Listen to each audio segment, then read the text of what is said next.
anything that has just the clear sealant in it doesn't have a lot of UV protectant in it, so there's not a lot of tone or a lot of color in it. Especially a spot with sun all day long back there. That's why you're getting all of that cracking and all the breakage of the lumber, right? Okay, so speaking of sun, Yes.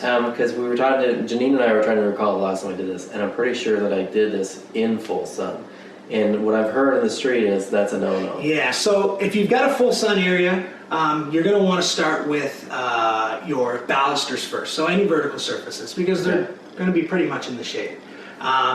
The horizontal surfaces, you're going to want to wait until you get some shade, because you're going to put that product on. Number one, the surface is going to be really, really hot, okay?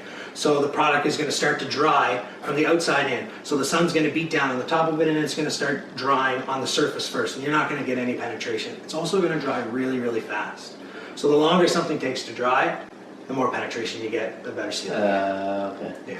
Well, that makes more sense. Yeah. So when it comes to that broken lumber out there, those boards you're really going to want to change. Okay. Those are too dead. They're too broken to really get any penetration. The lumber is too soft. And So if I put new pressure treated wood there, yeah. Do I need to let that sit for a while? I would let that sit 4 to 6 weeks. So what we want to do is we want to make sure that we get the moisture out of the lumber. 4 to 6 weeks of summer weather is all we need to do to get that below 18%, and then you get maximum penetration and best effects for your stain.